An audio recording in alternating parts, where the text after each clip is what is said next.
Olá, meus queridos irmãos e amigos, sejam todos bem-vindos mais uma vez aqui no nosso canal Mundo das Testemunhas de Jeová.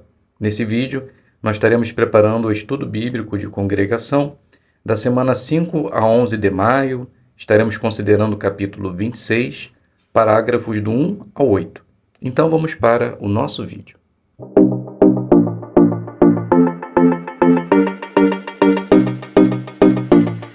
Então sejam todos bem-vindos mais uma vez aqui no nosso canal. É um prazer imenso ter vocês aqui toda semana para juntos prepararmos as nossas reuniões. Espero de coração que esteja tudo bem com você, com sua família e que Jeová possa continuar abençoando grandemente a vida de cada um de vocês. Vamos juntos agora preparar o nosso estudo bíblico do capítulo 26, parágrafos do 1 até o parágrafo número 8. Esse estudo tem o seguinte tema: nenhum de vocês morrerá.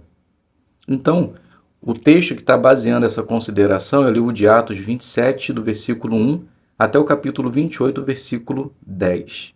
Ao enfrentar naufrágio, Paulo demonstra grande fé e amor pelas pessoas. Então, vamos iniciar fazendo a leitura do parágrafo número 1 e número 2. Para César irá. Paulo não para de pensar nessas palavras do governador Festo, pois elas terão um grande impacto sobre o seu futuro. Paulo está preso há 2 anos, de modo que a longa viagem a Roma ao menos significará uma mudança de ares. Mas as vívidas lembranças que Paulo tem de suas viagens marítimas incluem muito mais do que brisas refrescantes e belos pôres do sol. Assim, a ideia de ter de fazer uma viagem para comparecer perante César deve fazer Paulo refletir seriamente a respeito do que o aguarda. Paulo já enfrentou perigos no mar, muitas vezes tendo sobrevivido a 3 naufrágios e até mesmo passando uma noite e um dia em mar aberto. Além disso, essa viagem será bem diferente das viagens missionárias que ele fazia quando era um homem livre. Paulo viajara como prisioneiro e por uma enorme distância, mais de 3.000 quilômetros de Cesareia a Roma. Será que ele conseguirá sair são e salvo dessa viagem? Mesmo que consiga, será que vai ser condenado à morte ao chegar a Roma? Lembre-se de que ele será julgado pela autoridade mais poderosa do mundo de Satanás daquela época.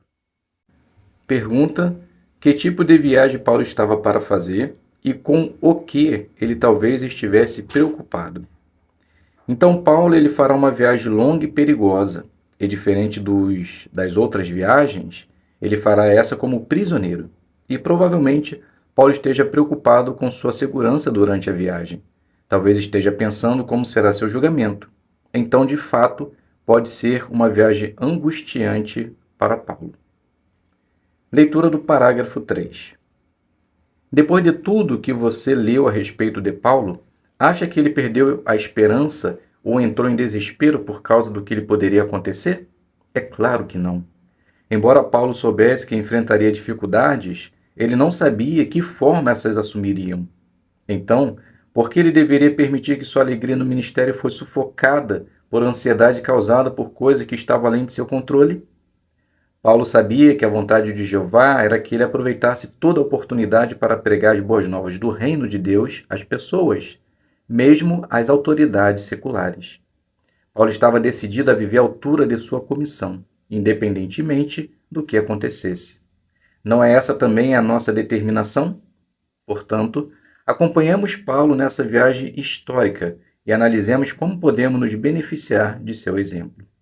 Pergunta: o que Paulo estava decidido a fazer e o que vamos analisar neste capítulo? Então, Paulo estava decidido a viver à altura da sua comissão, independente do que pudesse acontecer. Nesse capítulo, iremos acompanhar a viagem de Paulo e ver como podemos nos beneficiar. Subtítulo: os ventos eram contrários. Leitura do 4. Paulo e alguns outros prisioneiros foram colocados sob a guarda de um oficial romano chamado Júlio, que decidiu embarcar em um navio mercante que havia chegado a Cesareia. Esse navio tinha vindo de Adramítio, um porto na costa oeste da Ásia Menor, do lado oposto à cidade de Mitilene, na ilha de Lesbos. De Cesareia, Esse navio viajaria em direção ao norte e depois ao oeste, fazendo paradas a fim de descarregar e carregar mercadorias. Essas embarcações não eram projetadas para proporcionar conforto aos passageiros, muito menos aos prisioneiros. Felizmente, Paulo não seria o único cristão no meio daquele grupo de criminosos. Pelo menos 2 irmãos cristãos estavam com ele, Aristarco e Lucas. Naturalmente, foi Lucas quem escreveu o relato. Não sabemos se esses 2 leais amigos de Paulo pagaram suas passagens ou se embarcaram como servos dele. Pergunta: em que tipo de embarcação Paulo começou sua viagem e quem estava com ele? Então Paulo ele começou sua viagem em um navio mercante, de carga, onde com certeza não dava nenhum tipo de conforto para os passageiros, muito menos para prisioneiros. E além de Paulo, estava também Aristarco e Lucas. Leitura do 5. Depois de passar um dia no mar e de ter viajado cerca de 110 quilômetros em direção ao norte, o navio atracou em Sidon, na costa da Síria. Pelo visto, Júlio não tratou Paulo como um prisioneiro comum, possivelmente porque Paulo era um cidadão romano cuja culpa não havia sido provada. Júlio permitiu que Paulo desembarcasse em terra firme para ver os irmãos. Os cristãos ali devem ter ficado muito alegres em poder cuidar do apóstolo Paulo de sua longa prisão. Consegue pensar em ocasiões em que você também poderia demonstrar amorosa hospitalidade e, desse modo, ser encorajado? Então a pergunta: que companheirismo Paulo pôde ter em Sidon e o que podemos aprender disso? Então o oficial Júlio ele deixou Paulo desembarcar em terra. Os cristãos ali ficaram alegres e trataram Paulo com hospitalidade. Isso nos ensina que também podemos demonstrar hospitalidade e dar encorajamento. Leitura do 6 ao 8. Depois de partir de Sidon, o navio continuou subindo pela costa e passou pela Cilícia, perto de Tarso, cidade natal de Paulo. Lucas não diz se o navio fez outras paradas, embora inclua o detalhe sombrio de que os ventos eram contrários. Ainda assim, podemos imaginar Paulo aproveitando toda a oportunidade para pregar as boas novas. Paulo, sem dúvida, deu testemunho a prisioneiros e a outras pessoas que estavam a bordo, incluindo a tripulação e os soldados, bem como a pessoas nos portos em que o navio atracou. Será que nós, da mesma forma, aproveitamos as oportunidades que temos para pregar? Por fim, o navio chegou a Mirra, um porto na costa sul da Ásia Menor. Ali Paulo e outros tiveram de trocar de embarcação para chegar a seu destino, Roma. Naquela época, o Egito era um grande fornecedor de grãos para Roma, e navios egípcios que transportavam esse tipo de carga atracavam em Mirra. Júlio encontrou um desses navios e fez com que os soldados e prisioneiros embarcassem nele. Essa embarcação devia ser bem maior do que a primeira.